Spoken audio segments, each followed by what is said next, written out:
In 1987, toy manufacturer Galoob invested in a concept that should have been a sure thing: space-traveling anthropomorphic dinosaur warriors with spaceships that also look like dinosaurs. But 1987 kids were fickle, and Galoob was forced to prematurely cancel the toy line due to lack of interest in the animated series. Only at the end, only after they were killed off, would they finally find their audience. Hi, I'm Dan Larson, and this is Dinosaucers.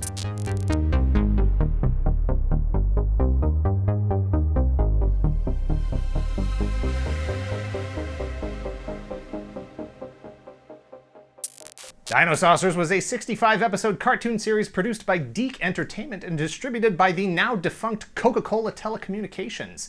It aired from September to December of 1987 and followed the adventures of 4 teenagers with attitude and the army of good alien dinosaur beings called Dinosaucers that they befriended one day instead of skateboarding in the Burger King parking lot or stealing candy from 7-Eleven. The Dinosaucers give each of the teens a magic ring to help them fight and protect themselves against the evil Tyrannos, the opposing army of alien dinosaur beings. You can tell they're evil because they have much more red in their designs than the predominantly blue color scheme of the good Dinosaucers.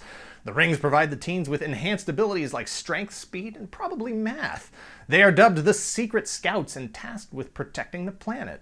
But as much as the opening theme of the show was a total earworm to this day, they were called Dinosaucers. It didn't quite catch on with kids, not enough at least to justify moving forward with the toy line, dealing a huge blow to what had been a pretty successful marketing formula up to that point. It's rare that a company puts the time, effort, and money into a cartoon series to not use it to sell toys every day. While that decision seemed like the right move for DiC Entertainment, it was news to Galoob, the toy company who had been hard at work creating an 8-inch line of full-size action figures and a 2.5-inch scale complementary line of figures to use with spaceship vehicles and a gigantic lava dome playset.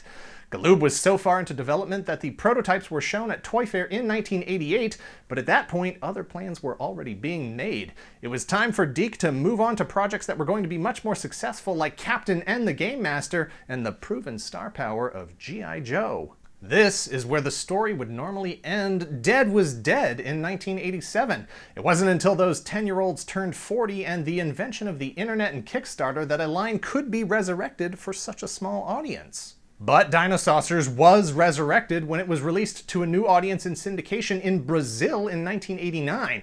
Hoping to capitalize on the success of the show in that country, Brazilian toy manufacturer Glasslight reached out to Galoob in order to purchase the work they had already done to develop the toy line.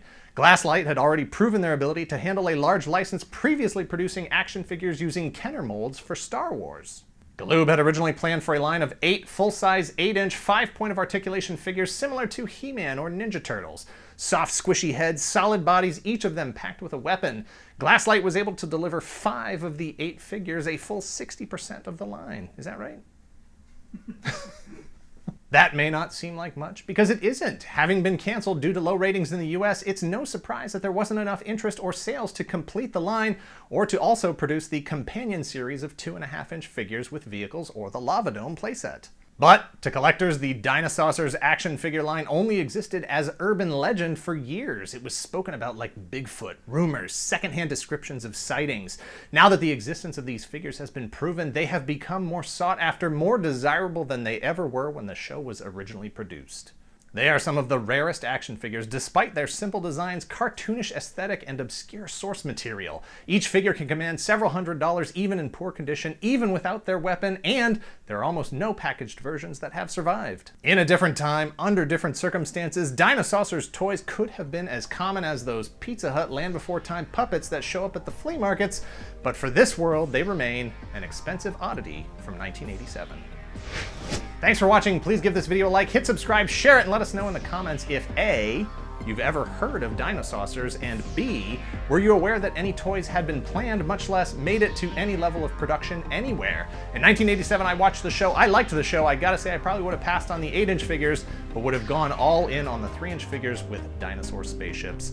Let's put this one on the Toy Galaxy Kickstarter list and see if we can get this one going. Do we have a Kickstarter list? No. Start a list of lists we need to make.